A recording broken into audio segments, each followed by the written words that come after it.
people will come to know what is the fact, who have biased opinion. Pillars of the mosque were there, 12 pillars which were used in construction of the mosque. Temple of Nagar style of North India before the construction of the mosque. Good evening, sir. I am Good evening. Yudhajit Shankar Das, Deputy Editor with India Today Group Digital, and we have Dr. Buddha Rashmi Mani with us. He is one of the most renowned archaeologists of India. I have spoken to quite a few archaeologists, and everyone refers to you as Mani, sir. And why Dr. Mani is important right now is because he had led the team that conducted the excavation after the order of the Allahabad High Court in 2003. That was at the site of the Ram Janmabhoomi Mandir. We want to know first, what was the technology used in the 2003 excavation and where exactly was it conducted? So far as modern technology is concerned, GPR survey was done initially at the site in order to ascertain whether any structure exists below the surface, and the alignment of anomalies showed that structures are there, and the court ordered that you follow the anomalies and excavate the site to confirm what type of structures are there, whether they are structures of any temple or below the mosque or any other construction. So that was the main aim, and with our traditional equipments which we normally use in archaeological excavations, we proceeded further. When you talk about GPR, you mean ground penetrating radar, right? Exactly. What archaeological evidence did you find, and which were the periods? For a layman, if we have to put it, and not going into too details of the periods, because history actually ground penetrating radar survey which we did, that only showed certain anomaly. That means there are certain brick or stone structures, because we took 1 meter gap, and the electromagnetic waves were sent down the earth, and when they reflected, they were recorded in the equipment, in the monitor, and that is how only a suggestive line of alignment was known. It's not the proper object, what type of objects are there, but it was just suggestive of the alignment which existed, even some pits, etc. That was shown in the GPR anomalies of the GPR. So then you went ahead and did the real excavation on the ground. Yeah, that was before the court ordered for excavations, and but the court had ordered Archaeological Survey of India to go for that, and then court decided that now things can be only determined through excavations. And then the court ordered that you only continue excavations or start excavations, and then give your views. When you excavated, did you excavate below the disputed structure, directly in that area itself? Yeah. And actually the structure of Babri Mosque, it was already it had gone in 1992. So it was only in the shape of a mound with earth and debris of the mosque and earlier debris. So when we started our excavations, we did the layout of the entire area, and after layout in different trenches. In fact, we had 90 trenches excavated at the site of 5 into 5 meters each, and then it was a new suggestive method, so that because so many people were walking inside, even the security staff was also moving along with their sniffer dogs, etc. So in order to avoid that the fall of the sections, we made the sections 1 meter wide. So that is how we laid out the trenches. And when we started going downwards, so we started getting evidence from late Mughal times, then from early Mughal period. Going further down, we got evidence from Sultanate period, then from Rajput period, that is early medieval period. ये And क्या then as from sir centuries थोड़ा सा बता देंगे आप क्या centuries what are the centuries centuries, starting from top, you can consider late Mughal, that is 18th, 19th century. And then before, below that is the Mughal period, which is 16th, 17th century. Further below is the period of early Sultanate period, which is around 14th to 16th century.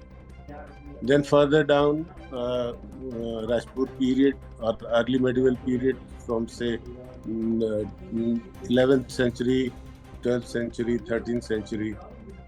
Further down was the post-Gupta period, that is 7th century to 10th century. And further down was Gupta period from 3rd century or 4th century to 6th century. And then below that was the level of Kushans, the Kushan period, that was 1st, 2nd, 3rd century AD.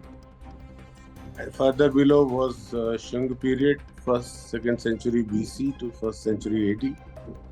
And then further below was Mauryan period from say 3rd century BC to 2nd century BC. And then interestingly, we found remains of northern black polished ware, which was a deluxe type of pottery, which existed even in the Mauryan period, and which was known to have existed from 6th century BCE onwards. But here we found that it was in existence from 13th, 14th century BCE, and the lowest level was 1680 BCE. So it contradicted earlier scholars who thought that the site of Ayodhya belongs to 7th century, and it was taken back to 17th century BC. That is at least 1,000 years before what they had considered earlier. now it goes back to the 16th century BC, right?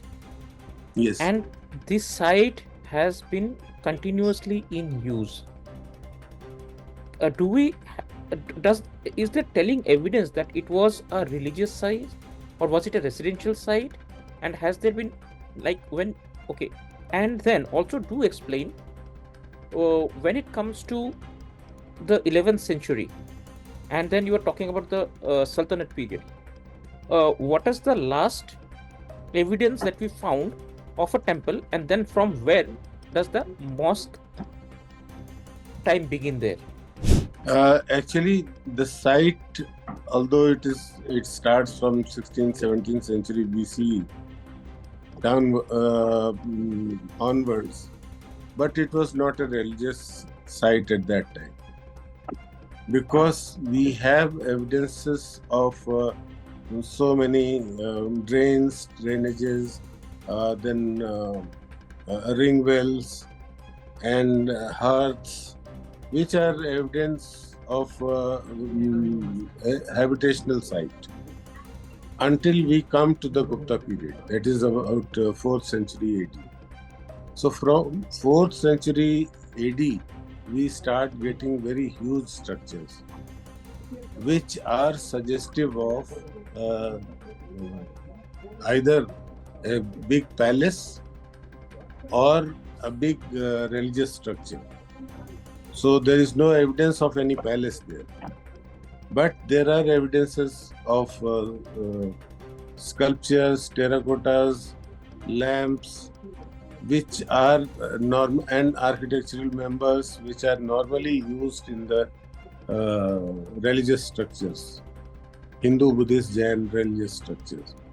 So we can say that from Gupta period onwards, the nature of the site was changed, and it did not remain a habitational site, but it was changed into a religious site. And then from, say, 9th century onwards, 9th century to 13th century, we have evidence of 3 different temples which were constructed at the site. So the earliest one may be belonging to around 9th century, what we think at present, but it may be still a century earlier, older. But that shows that it is a part of a Panchayatan temple, which is one of the 5th temples in the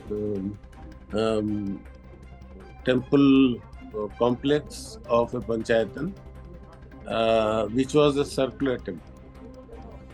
And above that was a great, huge construction of about 60 meters in north-south orientation, and about 30 to 40 meters in east-west orientation, where we have got the huge walls and pillar bases.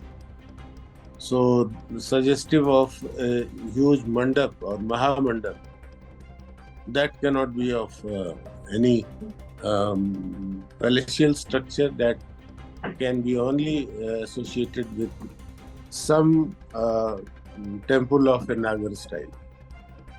And then interestingly, earlier at the time of demolition of the mosque, a huge inscription was found, which is called Vishnu Hari inscription, which says that the temple of Vishnu Hari was constructed in the reign of Gahadwal ruler Govind Chand. And very beautiful verses are cited there. In the 15th line of the inscription, it describes the beauty and greatness of the temple. It says, Tankot Khat Vishal Shail Shikara Shreni Sila Sangati Vyuhair Vishnu Harer Hiranya Kalsham Sri Sundaram Mandiram. So very beautiful verses are there. And also in the 5th line, it says, Nirvyudhana Pratima Vigrah Janmabhumi. So the word Janmabhumi also comes there. And then there are names that Vishnu who had killed Bali. So that was definitely Ram to Lord who Ram. had done that. Yeah. Yeah, So yes, it sir. was a This Vishnu temple basically. Hari inscription is from which century? It is from early 12th century. What happens next? After the 12th century, what happens at the site then? After 12th century, this it seems that the temple existed for next 2 centuries, and then when Babur came to India, at that time his army went there, and maybe because of there is no evidence as such, because when the army was in Ayodhya, those few pages of the Babarnama, they are missing.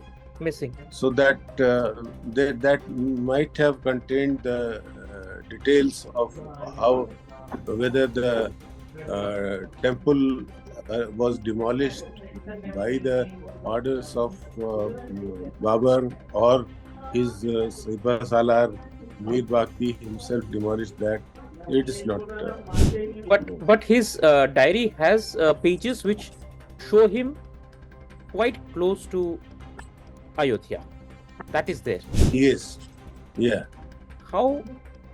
I mean, we know this evidence played a big role in the High Court and also in the Supreme Court deciding the cases. But the Supreme Court said, we do not have any evidence of a temple being raised to construct the mosque. What is your expert opinion on that? In our report also we have stated that a temple of Nagar style of North India that existed at the place before the construction of the mosque. But there is no direct evidence suggesting that the temple was demolished and the mosque was constructed.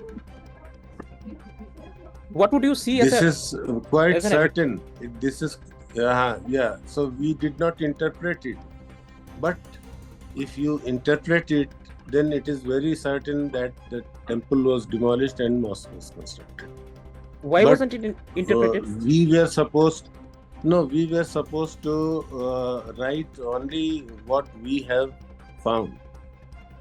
So interpretation part normally goes to the historians and such interpreters. But if you have the evidence that the pillar bases are cut, they are destroyed, the floors have been cut from places to places, that means that when the mosque was under construction, those damages took place. But it's a matter of interpretation.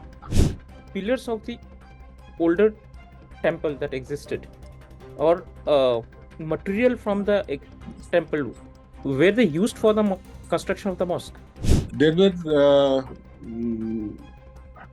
12 pillars which were used in construction of the mosque. And in the debris of the mosque, we found some of those pillars. But it was not limited to those 12 pillars. When the construction of the present Ram temple started after 2019, or after the Shilanyas done by the Prime Minister in August 2020, then the entire area was dug up and hundreds of evidences came out with more than 50-60 pillars and some other elements of the temple, like the Amalakas, the Karna Amalakas, the Kapot Balis, and some of which we had found in the excavations. But when the entire area was just dug up with bulldozers, so all those things came out, which I studied there in 2020, Sir, 2021. My question here is, where material from the last temple, which was constructed in the 12th century, used in the mosque, that is the 12 pillars and all, where they were used, you were saying, they were there 12 pillars, were they used in the construction of the mosque? Were they? And the pillars were used at the places where the pillars of the mosque were there, And we have found in the excavation that certain water chutes, which normally in the temples, in the temple architecture, we call Makar Pranal, with the figure of a crocodile from whose mouth the water comes out. So those Makar Pranalas, they were also found reused in the foundation of the mosque. So, And not only that, other architectural members of the temple, they were also used. why do people still refuse to accept the findings? There is a section of historians Refused to accept the findings, the Yes. ASI findings. There is a Uh, bunch of there are historians. there are people, historians, who have biased opinion and who have not studied the report. Unfortunately, the report has also not come out. While the culture minister had stated in the parliament that this report will be published, but still it has not been published. So, unless the report is published, people will have different types of opinions of themselves. Once they come to know how the things were found, in what levels they were found, and what type of things are found, dating to which particular period, then it would be possible for those people also who do not accept it to finally accept it. So the main issue is the publication of the report. Do you wish that the government comes out with a excavation report? Yes, of course, because we had excavated there, and without even I just remember that in the night we were writing the reports, and in the morning we were going to the site, sending every day's report to the headquarters office in Delhi. So we had sleepless nights, and with that enthusiasm, we had excavated the site. We had collected the evidences which were required by the honorable courts. And if that doesn't come out for the public, it is the public money which was spent there. And if public is not given a chance to see that, there is no meaning of that. And you also think that the publishing of the report would put to rest a lot of misgivings and doubts, right? Exactly, because people will come to know what is the fact. And one, since they do not, most of them do not know the details.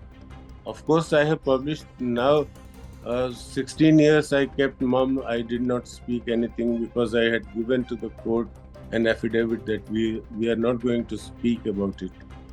But now when the court has given order, in 2010, the High Court gave orders, and then later on, the Supreme Court gave orders in 2019. So everything is clear. So now we can speak. So I have written a few articles also about excavations, waiting that the report Archaeological Survey of India publishes and removes doubts from many of the scholars and general public. What is the bottom line? And as an expert, what do you,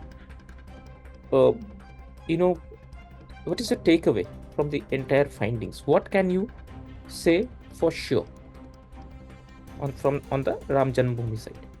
One thing is very clear, that the site was never abandoned. It continued in existence right from say middle of the second millennium BCE till today. And in every period we have found evidence of the site having been very um, popular and very grand city site, but for the first time the details have come out in 2003 excavations, and those details are required to be published for because thousands of the objects, thousands of photographs and negatives we have submitted to the court. We have submitted all the detailed documentation and scientific reports received from different institutions like Birbal Sahni Institute of Paleobotany or the science branch of ASI, where different scientific analysis had been done. So everything is in the code. And unless these things get published, people may not be aware of what was the nature of the site and what importance was attached to it. You know, our report itself is about 308 pages in 2 volumes and 10 chapters, with 65 line drawings and 235 color photographs, which are a limited version of the entire thing which we submitted to the court. So at least that particular part is required to be brought to the knowledge of everyone. Now the great temple has been constructed. I was fortunate to be there on 22nd. But in my opinion, for general public, because public money has been used, so the society also requires that the truth should be told to them, and that can be told to them only if report is published. Thanks a lot, sir. Thanks a lot, Dr. Mani, for your time, for sharing all the information, and I hope that the report comes out and everyone gets to know the truth that has come out from deep down in the earth. Thanks a lot, sir. Thanks again.